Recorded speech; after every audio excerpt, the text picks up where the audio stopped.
Hello friends, welcome to my channel. ఇవాళ వీడియోలో ప్రతి మహిళకు కూడా ఉపయోగపడే మంచి చిట్కాలు అనేవి ఈరోజు వీడియోలో షేర్ చేస్తున్నానండి.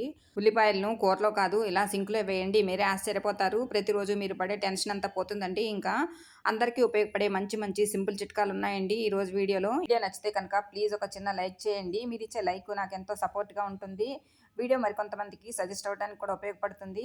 ఇంకా కొత్తగా ఎవరైనా సరే మన ఛానల్ కనుక చూస్తున్నట్లయితే ప్లీజ్ సబ్స్క్రైబ్ చేసుకొని పక్కనే ఉన్న బెల్ సింబల్ ఆన్ చేస్తే నేను చేసేటటువంటి కొత్త ఐడియాస్ అన్నీ కూడా మీకు నోటిఫికేషన్ ద్వారా వస్తాయండి. ఇంకా లేట్ చేయకుండా వీడియోలోని టిప్స్ ఏంటో చూద్దామండి. ముందుగా ఫస్ట్ టిప్ ఏంటంటే చూడండి, మనము అద్దం రోజు వాడతాం కదా, ఇలా వాడగా మనకి దాని మీద జిడ్డు మరకలు పడిపోతాయి. అంతేకాకుండా డస్ట్ కూడా పట్టేస్తుంది కదా. అలాంటప్పుడు ఇలా అద్దాన్ని నీట్గా క్లీన్ చేసుకోవచ్చండి. ఏం లేదండి, మన దగ్గర టూత్పేస్ట్ ఉంటుంది కదా, ఆ టూత్పేస్ట్ కొంచెం ఇలాగా అద్దం అంతా కూడా అప్లై చేయాలండి. అది కంపెనీ టూత్పేస్ట్ అయినా పర్లేదండి.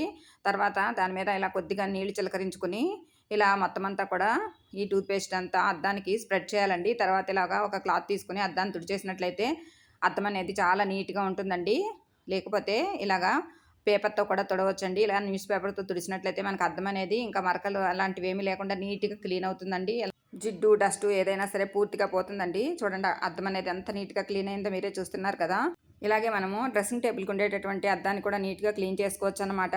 టిప్ అనేది బాగా యూజ్ అవుతుంది, ట్రై చేయండి. ఇంకా తర్వాత టిప్ ఏంటంటే, మనము దేవుని దగ్గర కర్పూరం కూడా వెలిగిస్తూ ఉంటాం కదండి. కర్పూరం అనేది ఇలా మనకి బాటిల్స్లో వస్తూ ఉంటుంది కదా. ఇలా మనము మూత తీసి 1-2 బిళ్ళలు వాడుకుని మళ్ళీ మూత పెడుతూ ఉంటాం కదా. అలాంటప్పుడు ఇందులోకి గాలి వెళ్ళిపోయి మనకి తేమ అనేది వచ్చేసి ఇవి త్వరగా కరిగిపోతూ ఉంటాయండి.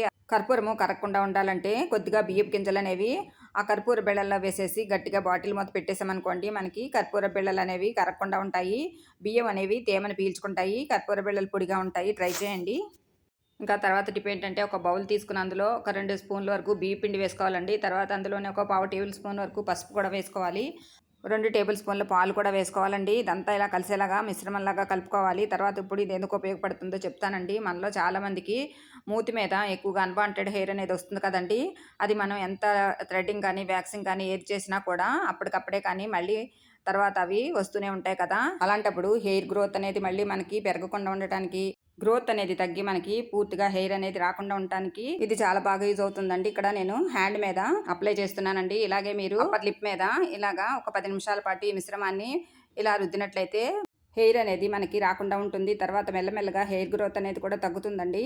ఈ టిప్ అనేది చాలా బాగా యూజ్ అవుతుంది. ఇలా వారానికి 2 సార్లు కనుక చేసినట్లయితే హెయిర్ గ్రోత్ అనేది మెల్లమెల్లగా తగ్గుతుంది. అంతేకాకుండా స్కిన్ కూడా కాంతివంతంగా ఉంటుంది. ట్రై చేయండి. ఇంకా తర్వాత టిప్ ఏంటంటే, ఇలాగా ఖాళీ అయిపోయినటువంటి కూల్ డ్రింక్ బాటిల్ తీసుకున్నానండి. దాని మీద ఉన్నటువంటి లేబుల్ తీసేసామనుకోండి, మనకి బాటిల్ అనేది చాలా క్లియర్గా ఉంటుందన్నమాట.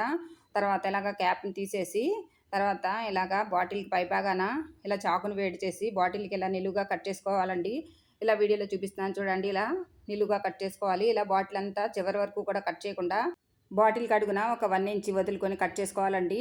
ఇలా కట్ చేసుకున్నాం కదా. ఇప్పుడు ఇది ఎందుకు ఉపయోగిస్తామంటే, మనము బ్యాంగిల్స్ అనేవి ఎక్కువగా తెచ్చిపెట్టుకుంటూ ఉంటాం కదా. ముఖ్యంగా మ్యాచింగ్ బ్యాంగిల్స్ అనేవి శారీస్ మీద కానీ డ్రెస్సుల మీద కానీ తెచ్చుకుంటూ ఉంటాం కదా. ఇవన్నీ కూడా ఒక్కటే బాక్స్లో వేసి పెట్టుకుంటే అవన్నీ కూడా కలిసిపోతూ ఉంటాయి. అంతేకాకుండా మనం ఒక శారీ కానీ డ్రెస్ కానీ కట్టుకున్నప్పుడు మ్యాచింగ్ వేసుకోవాలనుకున్నప్పుడు అవి అన్నీ కూడా ఒక దాంట్లో ఉండటం వల్ల మనకి అవన్నీ కలిసిపోయి మనకి అవే సమయానికి కనపడక చాలా ఇబ్బంది పడుతూ ఉంటాము. అలా కాకుండా ఇలా తయారు చేసుకున్నాం కదండి, ఈ బాటిల్ని కట్ చేసి పెట్టుకున్నాం కదా, దీంట్లో మనము ఇలా మ్యాచింగ్ బ్యాంగిల్స్ అన్నీ కూడా సర్ది పెట్టుకున్నాం అనుకోండి, మనము తీసుకొని వాడుకోవడానికి కూడా చాలా వీలుగా ఉంటుందండి.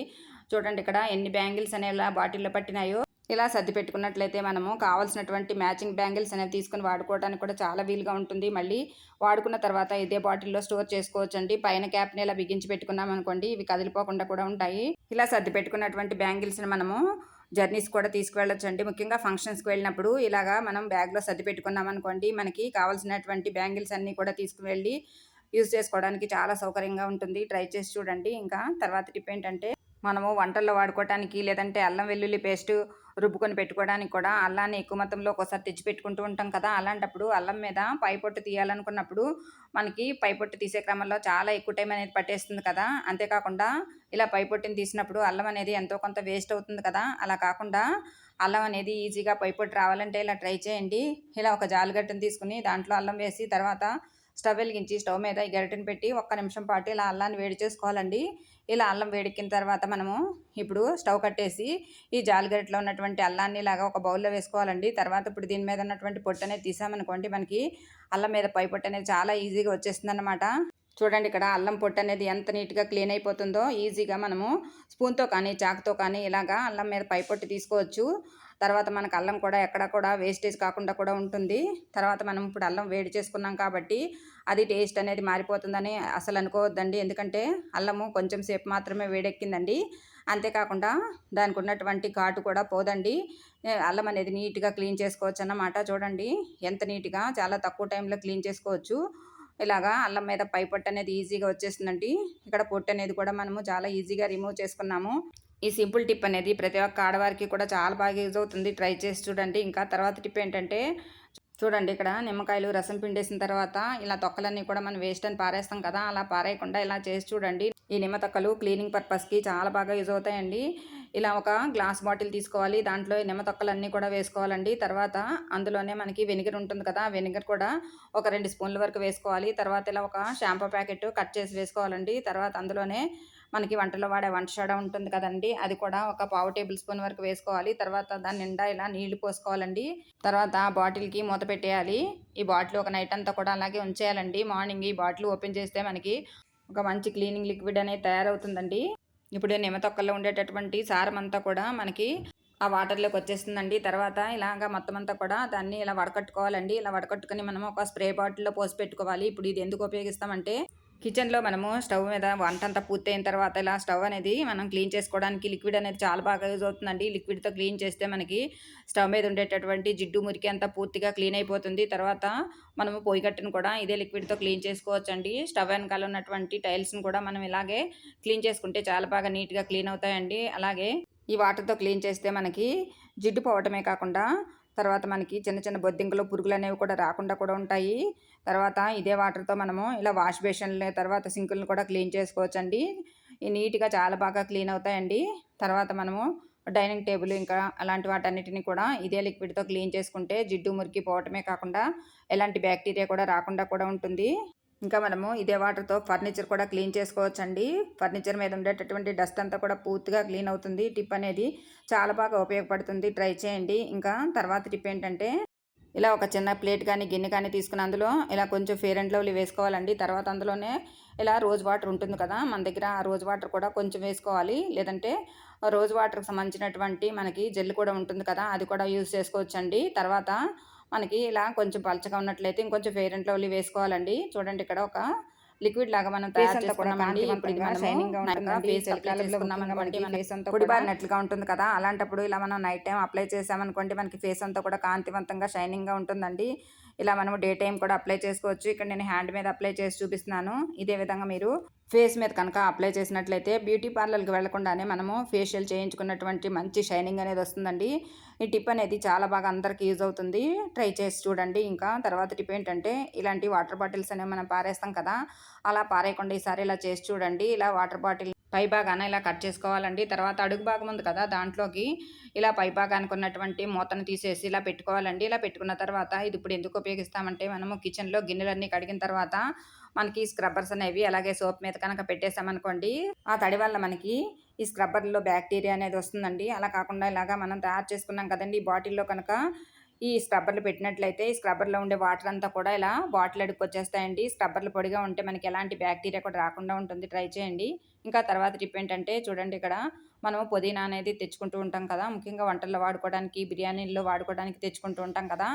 ఇలా ఒక్కొక్క ఆకు ఒలవాలంటే మనకి చాలా ఎక్కువ టైం అనేది పట్టేస్తుంది కదండీ! అలాంటప్పుడు మనము ఇలా ఒక జాలి గిన్నెని తీసుకొని దాని ద్వారా మనం ఈజీగా ఇలా పుదీనాను ఒలుచుకోవచ్చన్నమాట.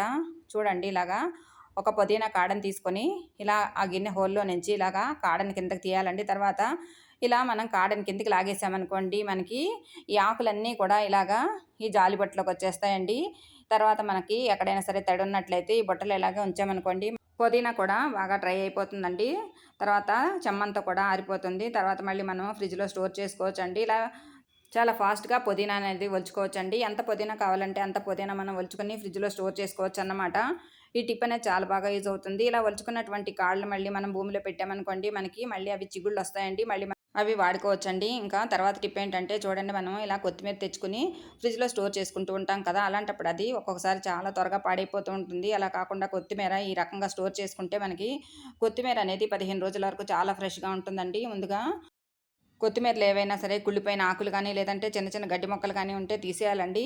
తర్వాత ఇలా ఒక బాక్స్‌ని తీసుకొని దాంట్లో ముందుగా ఒక పేపర్ నాప్కిన్ వేసుకోవాలి. తర్వాత అందులో మనము కొత్తిమీర పెట్టుకొని తర్వాత పైన ఇంకొక పేపర్ నాప్కిన్ వేసుకొని తర్వాత ఇదంతా కూడా బాక్స్‌లో పెట్టుకున్న తర్వాత మూత పెట్టేసుకొని ఫ్రిడ్జ్‌లో పెట్టుకుంటే మనకి కొత్తిమీర పాడవకుండా ఫ్రెష్‌గా ఉంటుంది. ట్రై చేయండి. ఇంకా తర్వాత టిప్ అండి. ఇలా ఒక గాజు గ్లాస్‌ని తీసుకోవాలి. దాంట్లో ఒక హాఫ్ టేబుల్ స్పూన్ అన్ని బియ్యం వేసుకోవాలండి. తర్వాత గ్లాస్‌లో ఇలా నిండుగా వాటర్ పోసుకోవాలండి. ఈ టిప్ దేనికోసమంటే మనము బియ్యం కొంటూ ఉంటాం కదా! అలా కొన్నప్పుడు మనకు తప్పగా ఉన్నటువంటి బియ్యం కానీ, లేదంటే ఏవైనా ప్లాస్టిక్ బియ్యం గానీ వస్తూ ఉంటాయి కదా! అలాంటప్పుడు ఇలా టెస్ట్ చేశామనుకోండి, మంచిగా ఉన్న బియ్యం అయితే మనకి అడుక్కనేవి వెళ్ళిపోతాయండి. ఏవైనా తప్పల్లాంటివి ఉంటే పైకి తేరుకుంటాయి.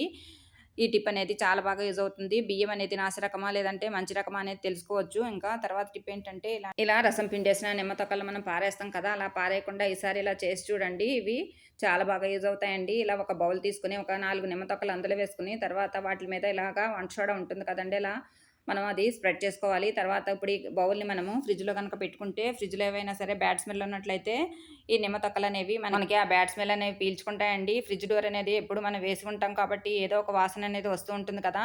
అలాంటప్పుడు అలాంటి స్మెల్ అంతా కూడా ఈ నిమ్మ తొక్కలనేవి పీల్చుకొని మనకి ఫ్రిడ్జ్ ఫ్రెష్‌గా ఉంచుతాయండి. తర్వాత ఒక వాటర్ బాటిల్‌లో ఈ 2 నిమ్మ తొక్కలు వేసి తర్వాత అందులో మనం గోరువెచ్చని నీళ్లు పోసి తర్వాత ఇలాగా బాటిల్ అంతా షేక్ చేసామనుకోండి మనకు అందులో ఉండేటటువంటి బ్యాడ్ స్మెల్ అంతా పోతుంది. తర్వాత ఆ వాటర్ తీసేసి నార్మల్ వాటర్‌తో మనము బాటిల్ క్లీన్ చేస్తే మనకి బాటిల్ అనేది ఫ్రెష్‌గా ఉంటుందండి. ఎలాంటి లిక్విడ్ వేయకుండా ఇలాగే మనం బాటిల్‌ని క్లీన్ చేసుకోవచ్చండి. టిప్ అనేది చాలా బాగా యూజ్ అవుతుంది. ట్రై చేయండి. ఇంకా తర్వాత టిప్ ఏంటంటే మనము కొత్త దువ్వెన కొనుక్కుంటూ ఉంటాం కదా! దువ్వెన కొత్తదవ్వటం వల్ల మనము తల దూకున్నప్పుడు దానికి ఉండేటటువంటి పళ్ళనేవి మనకి తలకు గుచ్చుకొని మనకి తల అనేది నొప్పెడతా ఉంటుంది. అంతేకాకుండా అవి కొంచెం షార్ప్‌గా ఉండటం వల్ల మనకి కొంచెము దువ్వినప్పుడల్లా తలకి రాసుకుపోయినట్లుగా ఉంటాయి కదా! అలా కాకుండా ఉండటానికి ఇలా చేయండి. మనము దోసలు కానీ, లేదంటే చపాతీలు కానీ కాల్చుకున్నప్పుడు పెనం వేడిగా ఉంటుంది కదండీ! అలాంటప్పుడు మనం కొత్త దువ్వెనని ఇలా ఈ పెనం మీద ఇలా కొంచెం అరగదీసినట్లుగా చేశామనుకోండి, ఆ వేడికి షార్ప్‌నెస్ తగ్గుతాయండి. తర్వాత మళ్ళీ మనము వాటితో దువ్వుకున్నప్పుడు మనకి అస్సలు గుచ్చుకోదండి దువ్వెననేది. టిప్ అనేది చాలా బాగా యూజ్ అవుతుంది. ట్రై చేయండి. ఇంకా తర్వాత టిప్ ఏంటంటే ఇలా ఒక ఉల్లిపాయను తీసుకోవాలి. తర్వాత దాన్ని ఇలాగా అడ్డంగా మనకి 4, 5 ముక్కలుగా కట్ చేసుకోవాలన్నమాట. చూడండి తర్వాత ఒక్కొక్క ఉల్లి ముక్క మీద ఇలాగా కొంచెము మనకి వంట సోడా ఉంటుంది కదా! వంట సోడాని ఇలా వేసుకున్న తర్వాత ఆ ఉల్లిపాయ మీద ఇలాగ మొత్తం అంతా కూడా స్ప్రెడ్ చేసుకోవాలన్నమాట. తర్వాత ఇప్పుడు ఇది ఎందుకు ఉపయోగిస్తామంటే మనకి రాత్రిపూట ఎక్కువగా బొద్దింకలనేవి కిచెన్‌లో తిరుగుతూ ఉంటాయి కదా! అలాంటప్పుడు మనము ఇలా తయారు చేసుకున్నాం కదండీ! ఈ ఉల్లిపాయ ముక్కల్ని ఇలా పెట్టుకున్నామనుకోండి మనకి కిచెన్‌లో అస్సలు బొద్దింకలు, చిన్న చిన్న పురుగులు అలాంటివి రావండి. తర్వాత ఇదే ఉల్లిపాయ ముక్కను ఒకదాన్ని కిచెన్‌లో మనకి గిన్నెలు తోమే సింక్ ఉంటుంది కదా! దాంట్లో మొత్తం అంతా కూడా ఇలా స్ప్రెడ్ చేశామనుకోండి, ఆ ఉల్లిగాటికి మనకి కిచెన్‌లో ఎక్కువగా బొద్దింకలు తిరగకుండా ఉంటాయి. అంతేకాకుండా ఇలా సింక్‌లో కూడా మనకి ఎలాంటి బ్యాక్టీరియా కూడా రాకుండా ఉంటుందన్నమాట. ఇందులో వేసినటువంటి వంట సోడా అనేది మనకి క్లీనింగ్ పర్పస్ కూడా చాలా బాగా యూజ్ అవుతుందండి. మనకి సింక్ అనేది ఎంత నీట్‌గా పెట్టుకున్నా కూడా మనకి సింక్‌లో నాచు పట్టేయడము, లేదంటే గార కట్టేయడం జరుగుతూ ఉంటుంది కదా! ఇలా సింక్‌ని ఉల్లిపాయతో గనక క్లీన్ చేశామనుకోండి, మనకి సింక్‌లో ఉండేటటువంటి బ్యాడ్ స్మెల్ అంతా కూడా పోవటమే కాకుండా ఎలాంటి బ్యాక్టీరియా అనేది కూడా రాకుండా ఉంటుంది. అంతేకాకుండా చిన్న చిన్న పురుగులు, బొద్దింకలనేవి కూడా రాకుండా ఉంటాయి. సింక్ అనేది హైజీనిక్‌గా ఉంటుంది. నైట్ టైము ఇలా ఉల్లిపాయలను పెట్టేసి ఉంచామనుకోండి, మనకి సింక్ అనేది ఫ్రెష్‌గా ఉంటుంది. ట్రై చేయండి. Thank you for watching this video. Thank you.